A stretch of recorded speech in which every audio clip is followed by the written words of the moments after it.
Thank you so much. My name is Emmanuel Tor from KTN News. Two questions. Civil servants have not been paid and have been a delay in salaries. Is the government broke?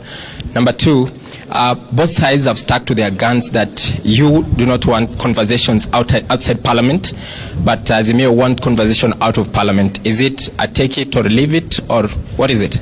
Okay. We'll take about maybe 2 or 3 questions and respond to them. My name is Chemutai Goin from Citizen TV, and I have one question. The opposition, while they formed their team, has also wanted that the talks be expanded to address other issues.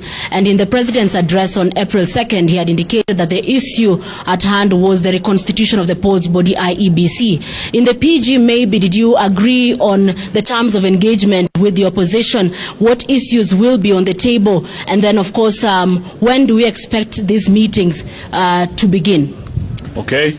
The last question, the third one, then we can answer. Thank you. My name is Ibrahim Karanja from NTV. Again, parts of the demands by the opposition, which you support the policies by the president to lower the cost of living, but they are very particular that they are not getting into any meeting with you if the price of unga in particular has not gone to 100 shillings.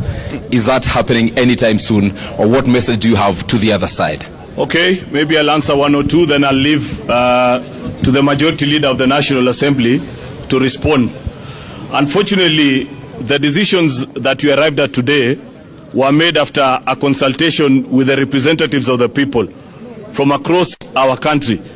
And the instructions that our team have are to limit their conversation on matters that are of great concern to the people of Kenya, the IEBC, with regards to that bipartisan committee. With regards to the issue of the cost of living, as you have spoken about, we have reaffirmed as a PG that we believe that the policy this government has put in place are working. That is why 6 months ago, Kenyans were buying unga at 230 shillings. But today, if you walk into any supermarket, you'll be able to achieve or to buy it at 180 or 190 shillings. That is a price that has gone down. So we are willing to educate and teach our colleagues from the opposition on how the programs that this administration is running are working. What we are not willing to engage is the failed policies that were done under the handshake government. Where as we speak today, the Auditor General has flagged that 34 billion Kenya shillings cannot be traced. If you meet the millers, they will tell you they haven't been paid. If you meet Kenyans, if you gather a group of 100 Kenyans, you'll be lucky to get maybe 1 or 2 who bought unga at 100 shillings. So Kenyans did not see the unga, the millers were not paid, but the money is not there to be accounted for. Surely, is that the kind of policy that you want us to pursue? So I believe we are on the right track, and with regards to the cost of living, this PG has affirmed the position of this administration that the policies that have been put in place are yielding results, and we shall continue to pursue them. If there are other questions that I haven't responded to, my colleague from the National Assembly will respond to them. Thank you. Maybe I begin with the two by Chemutai and Emmanuel on the other issues that the opposition has raised.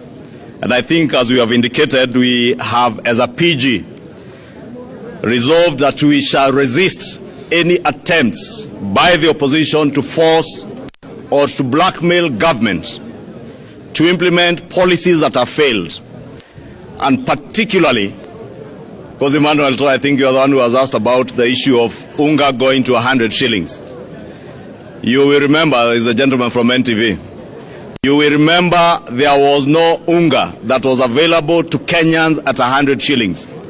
You will also recall the former Cabinet Secretary Agriculture, Peter Munya, asserting that the subsidy program for unga was unsustainable and was called off way before the election. You are also aware that the same program has been questioned by none other than the Auditor General and the Comptroller of Budget. That the subsidy programs that they are now trying to blackmail government to reinstate were programs that were designed to loot billions of shillings from the Kenyan people. And that is why you have asserted as a parliamentary group that we shall support the government's policies towards subsidizing production to enable cheaper food land on the tables of Kenyans. Two, the other issues I think that listening to our colleagues in the opposition is issues that we have stated that we want to adhere, and we have called on them in our statement to also to adhere to the rule of law and the Constitution. They are asking us to open servers. This parliamentary group has asserted that we have no key to any server other than the key to open the economic servers to reinstate our economy to where it ought to be. On IEBC servers, that matter was well addressed by the Supreme Court. The opposition is within its rights to seek a review under the Constitution and under the law from the Supreme Court on the issue of any servers that they think was not done by the Supreme Court. They can go back to the same Supreme Court. On the reinstatement of the Cherera 4, there are no provisions under any law or under our Constitution to reinstate officers, public officers who have voluntarily resigned from public office, or those who have been removed from public office, as the case was by for Commissioner Masit. And I think on the cost of living, we were clear. We shall support the government's policies that are what we sold to the people of Kenya when we went around the country campaigning.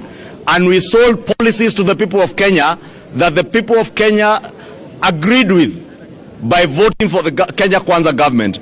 Therefore, the failed policies of the last regime cannot and shall not be forced on either government or the people of Kenya, because the people of Kenya rejected them in the elections. Thank you. I think we are good. Thank you.